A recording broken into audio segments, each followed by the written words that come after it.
विराट कोहली के रूप में भारतीय टीम को लग चुका है एक बहुत बड़ा झटका, जहां भारतीय टीम पर सवाल ये थे कि विराट कोहली की वापसी कब होगी। सामने खबर आ रही थी कि विराट कोहली पहले दूसरे मुकाबले में नहीं खेल रहे हैं, उसके बाद उनकी वापसी होगी, लेकिन फिर खबरें ऐसी आ रही थी कि विराट कोहली शायद पूरे सीरीज से बाहर हो। कुछ लोगों का यह कहना था कि 5वें मुकाबले में खेलेंगे, लेकिन बीसीसीआई ने अब स्क्वाड का ऐलान कर दिया है। इस स्क्वाड को देखने के बाद हर एक भारतीय फैन और भारतीय टीम का जो बल्लेबाजी का ऑर्डर है, जिस तरीके से भारतीय टीम के बल्लेबाज अपना परफॉर्मेंस कर रहे हैं, बल्लेबाजी क्रम जिस तरीके से कोलैप्स कर रहा है, कहीं ना कहीं भारतीय टीम के लिए एक ये बहुत बड़ी दुख की खबर है। बिल्कुल, जहां सवाल उठ रहे थे कि विराट कोहली तीसरे, चौथे और 5वें मुकाबले में खेलते हुए नजर आएंगे या फिर नजर नहीं आएंगे, उस बात पे अब क्लैरिटी मिल चुकी है, क्योंकि बीसीसीआई ने अपने स्क्वाड का ऐलान कर दिया है तीसरे, चौथे और 5वें टेस्ट मुकाबले के लिए, और उसमें विराट कोहली का नाम नहीं है। मतलब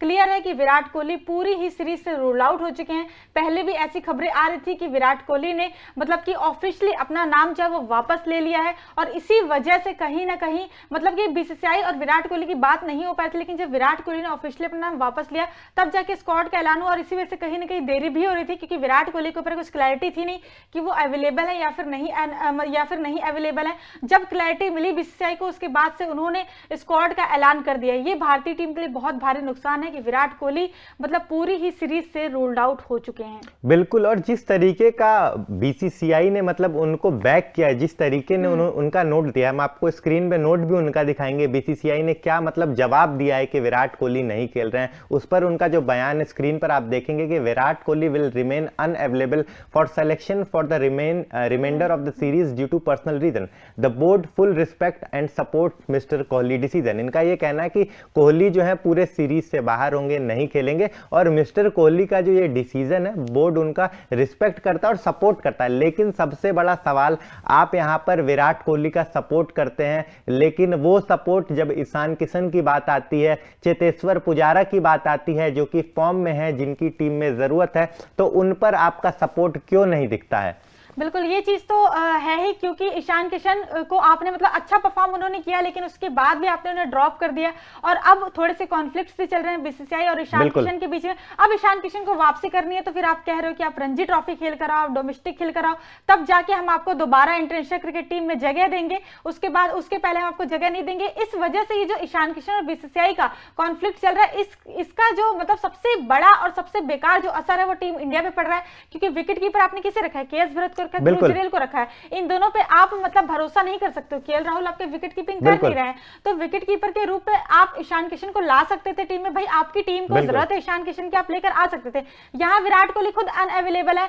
इतनी सारी बातें हो रही हैं विराट कोहली को लेकर, क्योंकि सबसे ज्यादा जरूरत अभी टीम इंडिया को विराट कोहली की है।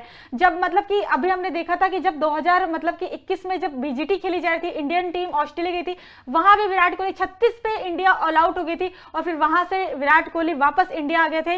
वो उनका पर्सनल रीजन था, खैर हम उस पर कॉमेंट नहीं करेंगे, लेकिन जब टीम इंडिया को विराट कोहली की जरूरत होती है तो विराट कोहली अनअवेलेबल हो जाते हैं। और अब आप बोलते हैं कि हम विराट कोहली का पूरा सपोर्ट करते हैं, जब आप ईशान किशन को बोल रहे हैं कि आप रणजी खेल कर आओ, उसके बाद से हम आपको टीम में जगह देंगे, तो विराट कोहली के लिए भी चीज मतलब अप्लाई होती है कि भाई विराट कोहली को बोलो जब वो वापसी करे कि आप डोमेस्टिक खेल कर आओ, फिर हम आपको वापसी का रास्ता दिखाएं। लेकिन खैर विराट कोहली इतने बड़े बल्लेबाज हैं, उन्हें ये कोई बोल नहीं सकता ये चीज। बिल्कुल, जिस तरीके से विराट कोहली पर्सनल रीजन बताकर, हमने देखा साउथ अफ्रीका का जो मुकाबला था, सीरीज था, टेस्ट, उससे पहले जो प्रैक्टिस सेशन था उससे भी गायब थे कि उन्हें लंदन जाना था, या फिर कोई पर्सनल रीजन का उन्होंने बहाना दिया था, और एक बार फिर पर्सनल रीजन उन्होंने दिया पहले 2 मुकाबले के लिए, अब पूरी सीरीज से। और जिस तरीके से मैं विराट कोहली जिस तरीके से ये पर्सनल रीजन देते हैं, मुझे लगता है आपके इस पर्सनल रीजन से वजह से बीसीसीआई को भी दिक्कत होती है स्क्वाड का ऐलान करने के लिए, इसीलिए मुझे लगता है इतना लेट हुआ। खबरें आ रही थी कल आ जाएगा, परसों आ जाएगा, और आते आते आज का दिन हो गया कि स्क्वाड का ऐलान हुआ। तो आपको पहले ही क्लियर कर देना चाहिए कि आपका पर्सनल रीजन है, मैं पूरे सीरीज से बाहर रहूंगा। एक पर्सनली ट्वीट करना चाहिए, क्योंकि आप पर पूरी टीम निर्भर है, आपकी जरूरत है भारतीय टीम को। KL Rahul, Ravindra Jadeja ruled out थे दूसरे मुकाबले से, अब उनकी वापसी हो गई है, लेकिन स्टार लगा हुआ है स्क्वाड में उनके नाम के आगे, संचय है, खेलेंगे नहीं खेलेंगे।